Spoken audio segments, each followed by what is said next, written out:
Let's get the feel goods. Let's talk Kathy Hilton, all of the things that made us feel good and we laughed about at the end. Because I'd rather end on that note. Okay, so we'll skip over Kathy. We'll skip over. I have lots of things to say about like Crystal and Garcelle. Yeah, I want to talk about all that. Let's just go straight to Erika. Yeah, because it's fresh in my head right now. Where do you want to begin? I have stuff to say, but you start. You tell me where you'd like to start with this. The thing when I was watching it, I felt like she deflected, and a lot of the questions she really didn't answer. She would cut Andy off, or if anyone was saying something, she'd talk over him. And I think that that's obviously a defensive move, you know what I mean? But when she said that they could all come to her, she's the source, and they all should have come to her if they had questions, and she's never withheld anything from the women. What planet has she been on since she's been on the show? Because she has withheld everything. She withheld the divorce from them when they were up at were they in Lake Tahoe, or I don't remember, they were somewhere. Yeah. And then they all got home and were like, holy hell, we were just with her 48 hours ago. That's withholding. She withheld the car accidents, the injuries, and him being knocked out for 9 hours, 12 hours. I mean, she withholds everything. So who is she kidding? She says these things and she forgets what everyone has seen. And it really goes back to the whole narcissistic behavior. I am 100% convinced, and I've met this great guy, Nate, through his Instagram. You sent me some of his stuff. The guy is freaking genius. He is so smart. He's a talented artist. And everything that he sent, she is spot on. She is textbook narcissist. And there's more to it. And I would love to share that sometime, but go on, you talk. No, it's like, yeah, like, listen, everyone's like, blah, blah. Sometimes people DM and say like, you know, the two of you, and here's the other side. Listen, she makes it so hard. Like, we're not out to get her. We are objective. We start the hour objectively. I'm not really anymore. I would love to say that I am, but I will say this. I'm not objective in the sense that I feel like she lost me a long time ago. And every time I wanna look for something, as I said before, a redeeming quality, I want to look for something to understand her and have a little bit of sympathy for her. She kills it. She kills it. Now I'm almost like, she's almost freaking delusional. The way she calls it, like she just doesn't see anything.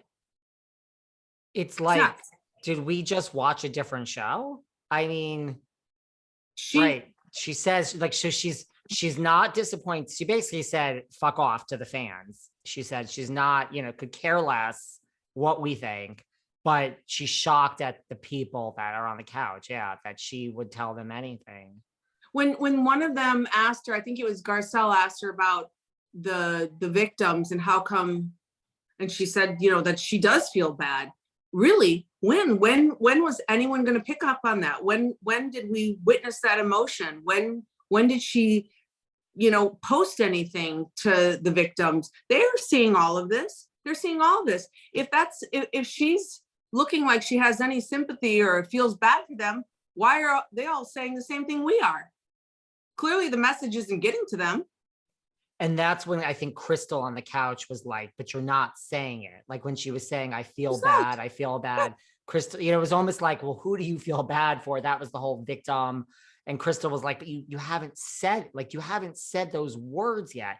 And then that's when she now is starting to say, you know, well, like, basically she was saying, implying that I can't say that. Like, she's basically implying that her lawyers are telling her, I mean, that's how I took it, that if I say I feel bad for the victims, which, because you don't, that's admitting guilt. That's what I thought she was implying. She doesn't have that in her. She doesn't feel bad for him. And if she said she felt bad for him and really tried to say that she did, I really doubt that it would come across as sincere. When she said it today, it's angry. I didn't It's feel one angry. bit. I didn't feel one bit of sensitivity in that. Right. Like she doesn't, it's like you understand that there's victims, but like I don't think it, she doesn't seem like she truly understands these people have no money. They've lost people. Like she doesn't understand really what the word, like what these victims have gone through. It doesn't, you just don't feel it. It's like, it's almost like, why are we having this conversation trying to pretend to be somewhat neutral? Because she just doesn't give a fuck, right? No, she doesn't. And why, if she really feels that, does it only come out when someone asks her to say it? She never offers that up on her own. She only responds after someone kind of holds her to it. And every time someone says something, it's always coupled with, are you kidding me? You think I don't feel bad? Look at my life. It's not about you. Believe it or not, it's not about you. That's where she lost me again, where she was like, look at this and look at that. And it's like, you're missing the point again. It's not her anger. It's not her life. It's none of it. It's none of it is about her. And she cannot see that. So like Andy's trying. He's actually I feel like, yeah. Like for everyone who says that he favors Erika, and I've said it before, like he's really trying. I mean, he's saying like, listen, something you're doing is not resonating with the audience and people. Right. People aren't feeling it. And he tries to, my favorite line of the whole night is when she's like, well, what do you mean? And he's like, well, it's two things. You seem like you lack empathy. Okay, true. Mm-hmm. And it's the consumption.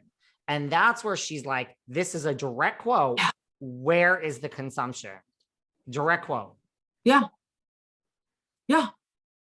But that just goes to show you, she's not dealing with reality. She doesn't see it. She really, truly doesn't see it. I think she is drinking her own Erika Jayne Kool-Aid. When he asked her, I can't remember what they asked, something about the money or something about the money. And she said, I do not work at Girardi Keese and all the financials kept there or whatever. And she doesn't know. And then but he didn't answer. She didn't answer the question. It was a yes or no question. And then he said, so you're saying no. And she goes, there's your answer. That's just, there's your answer. She didn't say, yes, that's my answer. She didn't even answer the question. She didn't answer the question. And then that's like, right. So, I mean, do you think you got on a private plane that was not yours? It was your friend. So that's not consumption, because everyone listening to this podcast right now, 99% of them have private planes. Like that. She's out of touch, man. She's toned up. She's toned up. It's one of Garcelle said, you're toned up 100%.